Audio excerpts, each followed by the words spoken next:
अस्सलाम वालेकुम जी। मेरा नाम सुहेल अब्बास है और आप देख रहे हैं learn with Suhel official YouTube channel. नाज़रीन, आज जो हमारा टॉपिक होगा वो होगा नेशनल इंटरेस्ट का। इंटरनेशनल रिलेशंस के अंदर जो हमारा नेक्स्ट टॉपिक है वो है इंटरनेशनल इंटरेस्ट। बेसिकली इसके ऊपर आपने अगर करंट अफेयर्स के मेरी वीडियोस जो हैं वो देख रहे हैं या पाकिस्तान अफेयर्स की वीडियोस देख रहे हैं, और या अगर फॉर एग्जांपल कोई पॉलिटिकल इंस्टेबिलिटी के ऊपर अगर कोई ऐसे आपने देखा होगा, तो उसके अंदर ना मैंने आपको नेशनल इंटरेस्ट के बारे में लाजमी बताया होगा, या मेरे मुंह से ये अल्फाज नेशनल इंटरेस्ट के वो लाजमी निकले होंगे। या एक जो मैं बहुत ज़्यादा एक स्टैंजा यूज़ करता हूँ, कोट यूज़ करता हूँ, neither permanent enemies nor permanent friends, only permanent interests.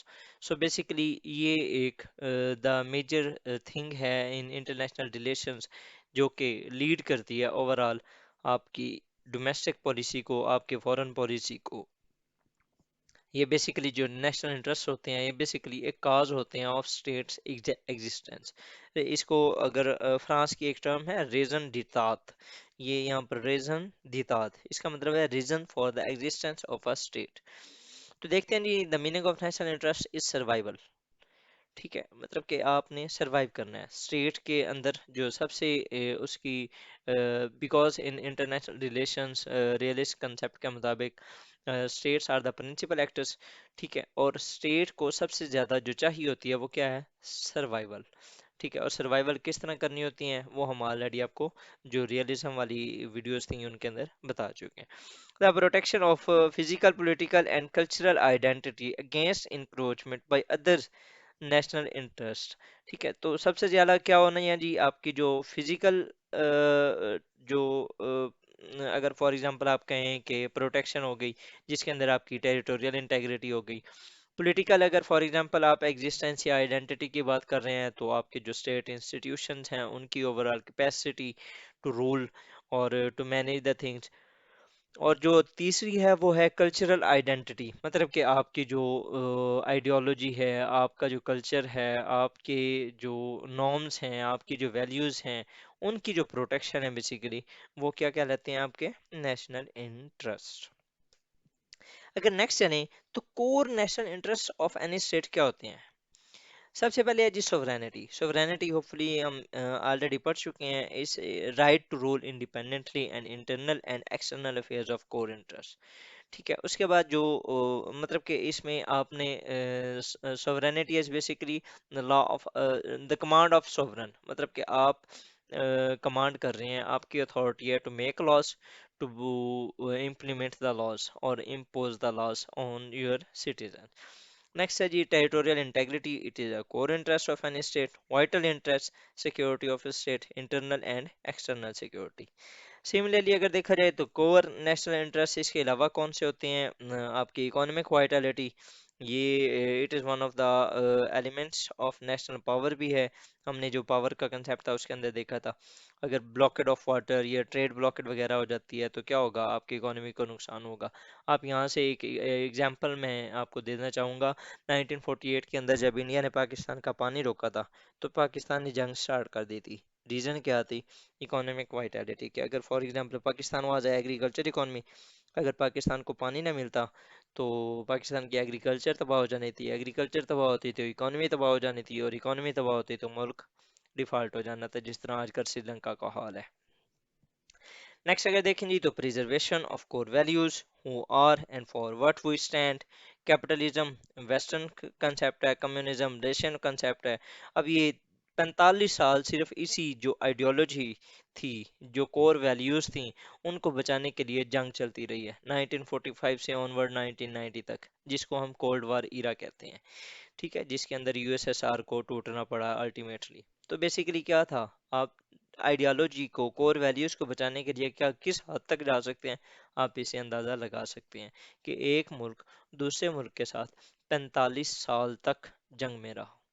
ठीक है, तो अरबिज़म और Islamism, the Muslim world and the Muslim values, ये सारी क्या होती हैं? उनकी जो प्रिजर्वेशन होती है वो क्या होते हैं? आपके कोर नेशनल इंटरेस्ट में होते हैं। तो पहली क्या थी? सोवरेनिटी, दूसरा टेरिटोरियल इंटेग्रिटी, तीसरा इकोनॉमिक वाइटलिटी, और चौथा है प्रिजर्वेशन ऑफ कोर वैल्यूज़।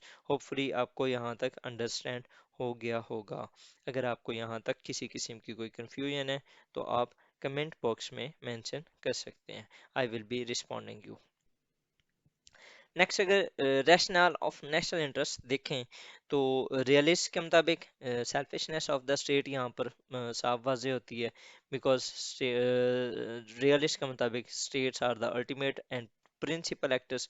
तो उनकी सेल्फिशनेस बनती भी है, स्टेटिज्म का कंसेप्ट है। अगर स्टेट ही सरवाइव नहीं करेगी तो क्या फ़ायदा उसकी ओवरऑल जो पावर्स हैं उनका, या बॉम्ब्स का, या जो भी है, मतलब कि आपकी जो सर्वाइवल है वो अल्टीमेट ज़रूरी है। No ethical preferences, ideological expansionist nationalism, मतलब कि ना आपकी जो एथिकल एक प्रेफरेंसेस होते हैं, मतलब कि आप जब गिव एंड टेक वाली सिचुएशन होती है या आप लेट गो कर देते हैं, इस तरह की जो सिचुएशन होती है वो यहाँ पर नहीं होती।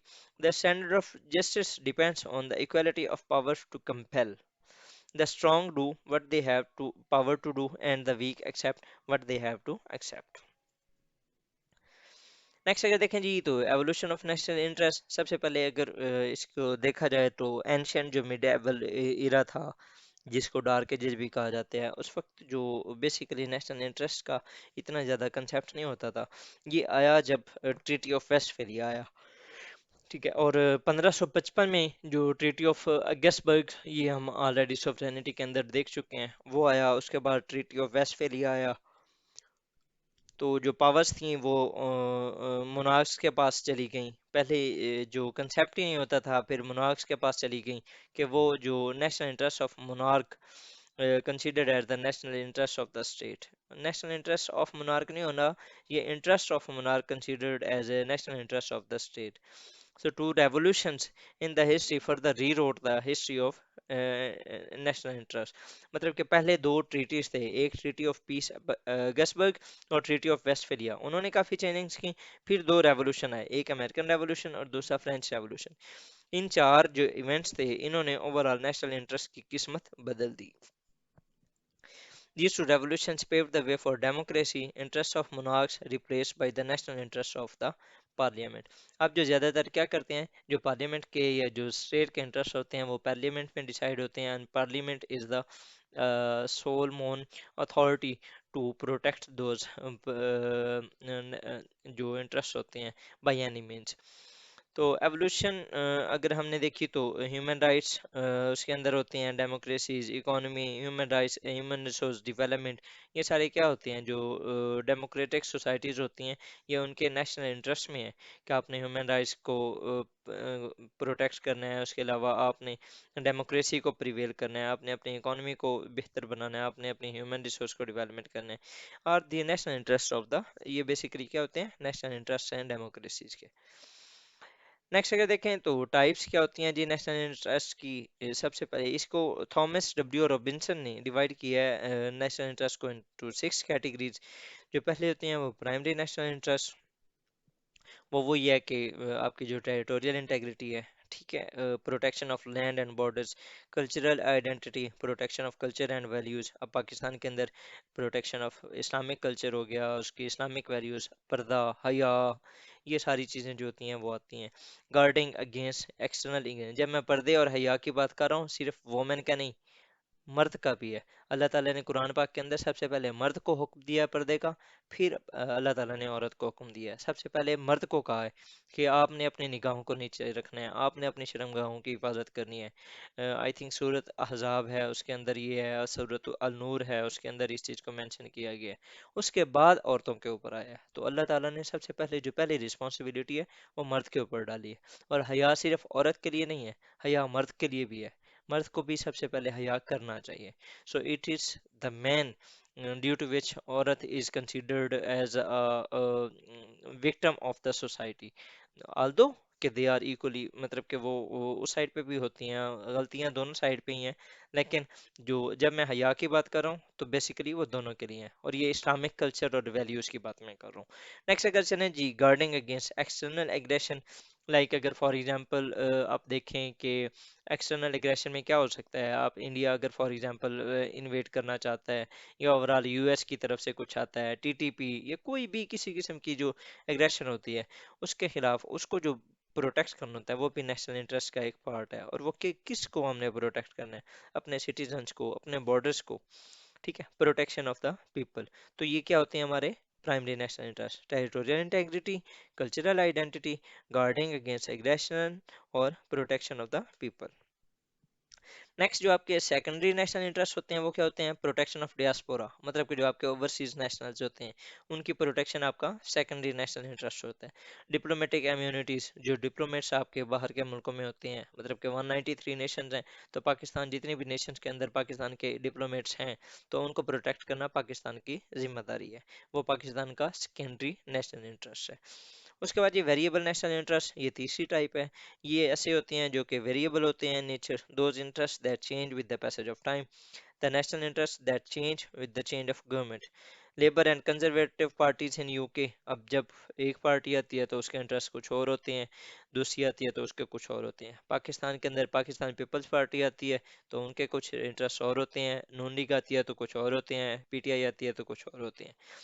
यूएस के अंदर ट्रम्प आता है तो कुछ और होता है, बाइडन आता है तो कुछ और होता है। ये जो इंटरेस्ट बेसिकली चेंज हो रहे हैं ये क्या है, आपके वेरिएबल नेशनल इंटरेस्ट हैं। Piracy was a national interest at some time, not now. Afghanistan was the core interest of USA in 2001, not now. Changing regional dynamics also changed the national interest. India-US nexus lead to build-up of Pakistan, China and Russia relations and alliance. ये क्या है, basically ये सारे dynamic in nature है। जो चौथा है जी permanent national interest, अब ये क्या होते हैं जी, national interest that uphold their importance for ever.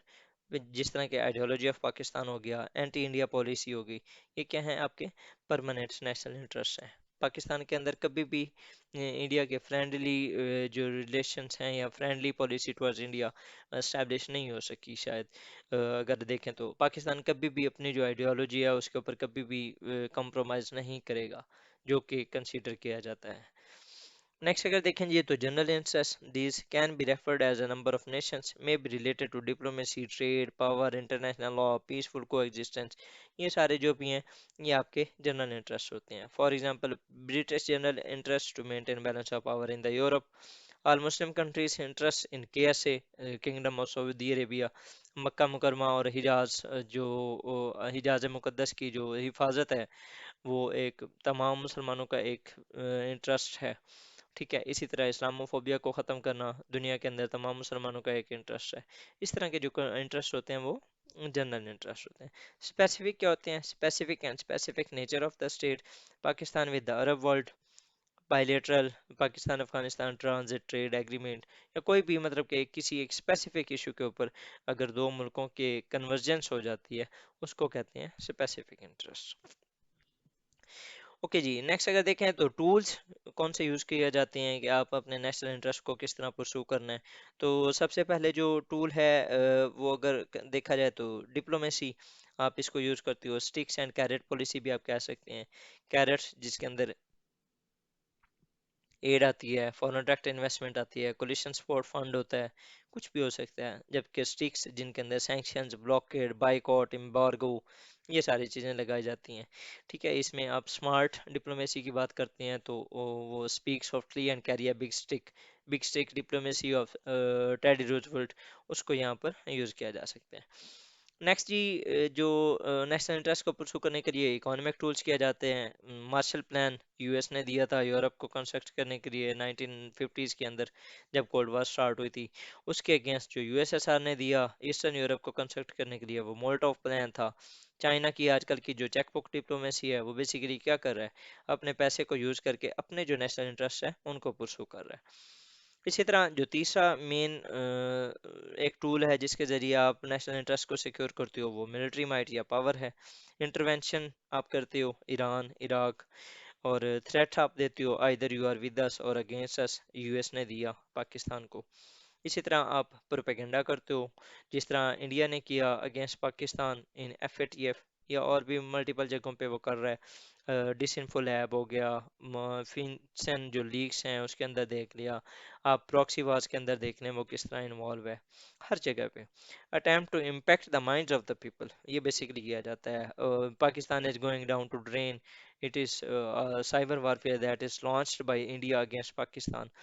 Similarly US against USSR and now against China, China को एज ए चाइनीज वायरस कहा जाता है, पुतिन को वो किलर कहते हैं, ठीक है, एविल एम्पायर कहा गया था इन यूएसएसआर, मतलब कि ड्यूरिंग कोल्ड वार। तो ये मल्टीपल जो चीज़ें हैं ये बेसिकली क्या किया जा रहा है, वो एक प्रोपेगेंडा क्रिएट किया जाता है। अभी अगर फॉर एग्जांपल मैं आपको एक रिसेंट एग्जांपल दूं, तो यूएस ने अपनी जो नेशनल सिक्योरिटी स्ट्रेटजी है उसके अंदर ये कहा है कि China is one of the major threat of USA. तो बेसिकली वो क्या करना चाह रहा है, अब वो दुनिया को ये अपना नैरेटिव बेचना चाह रहा है, वो अपना नोशन बेचना चाह रहा है कि China has become one of the major threat to the global world order, जो कि रूल्स बेस्ड ऑर्डर है। हालांकि इस तरह का कोई कंसेप्ट नहीं है रूल्स बेस्ड ऑर्डर का। यूएस टिल 1990 से ऑनवर्ड अभी तक देख लें, उसने जो उसका 30 साल गवर्नमेंट या रूल का एक जो इरा है यूनिपोलर मूवमेंट वाला, उसके अंदर उसने ओवरऑल दुनिया के अंदर तबाही मचाई है, उसने कोई इतनी ज़्यादा नेशन बिल्डिंग का काम नहीं किया। तो बेसिकली क्या किया जा रहा है, एक propaganda has been created against USSR, और अब जो चाइना के खिलाफ किया जा रहा है। और उसके बाद ये नेशनल इंटरेस्ट को पुरसू करने के लिए क्या करते हैं, आप अलायंस बनाते हो, जिस तरह जो कोल्ड वार थी उसके अंदर सीटो बना, सेंटो बना, नेटो बना, वासा बना। अभी जो है रशिया ने बनाया सीएसटीओ, अभी अब जो यूएस बना रहा है ऑकस बन रहा है, क्वाड बन रहा है।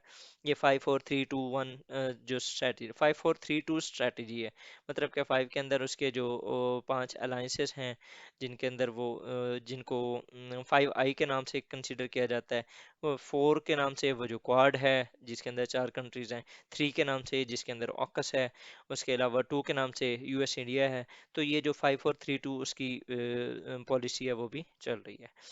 तो बेसिकली ये था जी हमारी national interest.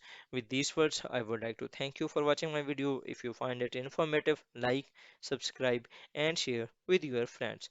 With these words, thank you. Allah Hafiz.